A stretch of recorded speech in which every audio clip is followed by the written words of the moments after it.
Hey guys, welcome back to the channel. First of all, I'm pretty excited to share with you guys an update on the Ugly Truck, my 2000 Chevy Silverado.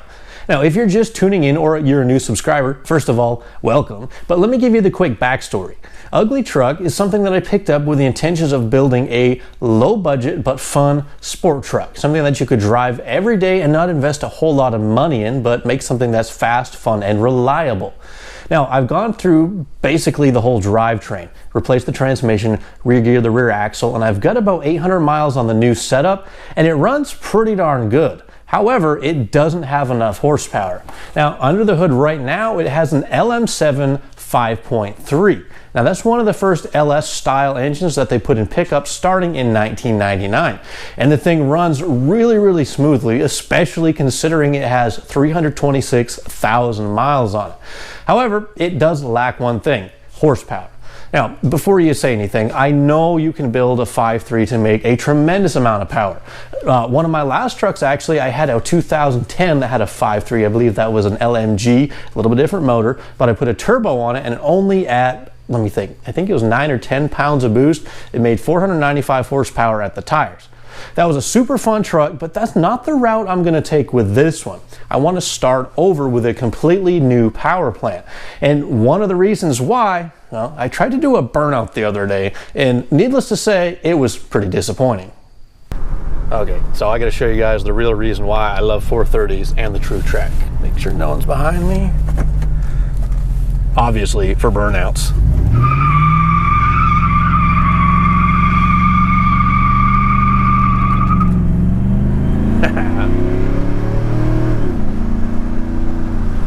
Wasn't as good as I expected, I'll be honest.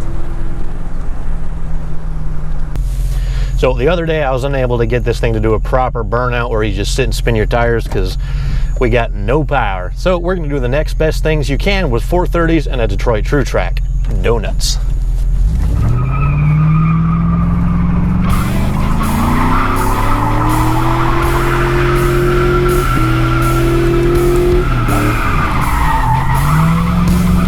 Come on, truck. There we go.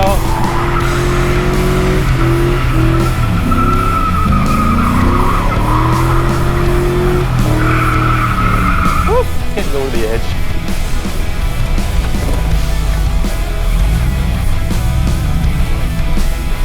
Try that again.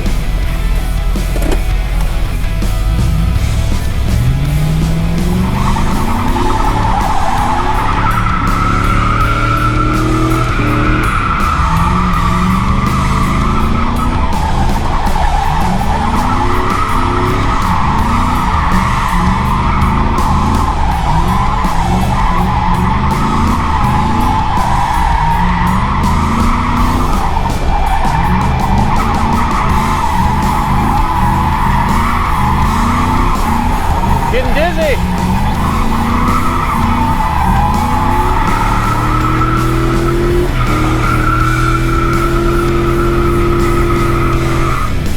Woo!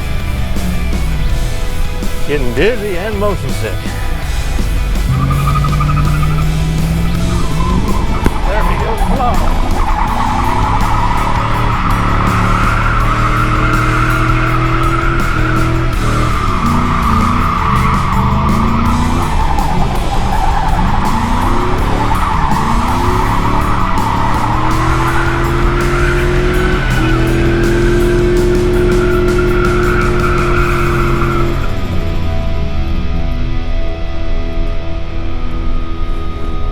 So obviously, how good of a burnout your truck can do has no direct correlation with how much power the engine produces. However, the more horsepower you have, generally the better burnout that you can do, and the faster the truck will go and the more fun it will be to drive.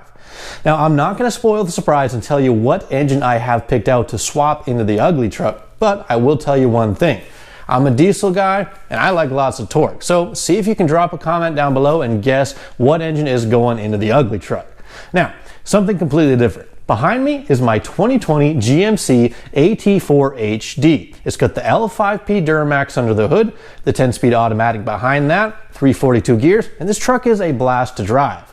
I picked it up last September and it's got just over 17,000 miles on it. And recently I've done quite a bit of towing and hauling with some landscaping projects that we've been doing around the house. And the back tires, they're a little bit lower than the front in terms of how much tread is left on them. They've been about 12,000 miles since I've rotated them, so that's what we're going to handle tonight.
With that super exciting maintenance all taken care of, I just wanted to give you guys a rundown on the status of the AT4 project, because even though I haven't done a whole lot on it lately, it still kind of is a project. It's just on the back burner, especially considering I'm about to start an engine swap on Ugly Truck.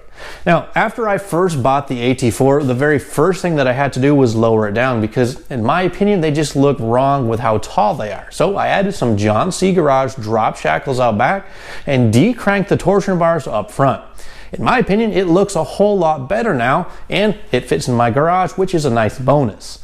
Along the way, I also built a custom 4-inch aluminum intake tube that goes between the turbo inlet and the airbox. It doesn't really add a whole lot of horsepower, but it gives it a nice little pop when you open the hood. And number two, it gives it a nice sound when you're on it. You can kind of hear that turbo whistle just a little bit more. In terms of power, I also added a Banks Derringer module. They just barely came out for the 2020s a couple months ago now, I guess. I'm loving it. There's about, I think, 5,000 or 6,000 miles I've been driving with the Derringer. And other than doing a full complete ECU tune, that's really your only option. Like I said, love the Derringer. I'll go into a little bit more depth on that a little bit later on. So if there's one thing I can't stand about these new AT4s, well, it's the wheel. Now, for whatever reason, it's just the powder coat color that they chose. I think they actually use the same exact wheel design on the 2020 Denali's. It's just all silver. To me, that looks pretty good. But for whatever reason, on the AT4, they had the black background and these kind of horseshoe-shaped accents out front. And that just doesn't do anything for me. It kind of reminds me of an early 90s Nissan, and just those wheels didn't look great either. So that's going to be the next thing that I change on this truck. But I do have to decide which direction I'm going to go. Whether I lower it down and do kind of a street look, or whether I level it back up the other way and do an off-road look. That's kind of the direction that I'm leaning for now. In fact, I already have a set of Nitto 35 1250/20 ridge grapplers. I've just got to find the right wheel to put them on because they are not going on those stock ones there. So a lot of people would kind of lean towards the high negative offset forged polished wheel. Now, they look great, don't get me wrong, but the one thing I can't stand about them is, well, number one, they stick out and you have to cut a whole bunch to make them fit on these trucks. But number two, just how much water and dirt and rocks and mud they're going to throw all over the side of the truck. Because let's face it, this black truck is already pretty hard to keep clean as it is, and I'm just not the type that's going to wash this thing every day, every other day to kind of keep it looking, you know, minty fresh like a lot of people do. I use the truck, I drive it, I'll wash it, you know, maybe once a week, once every other week.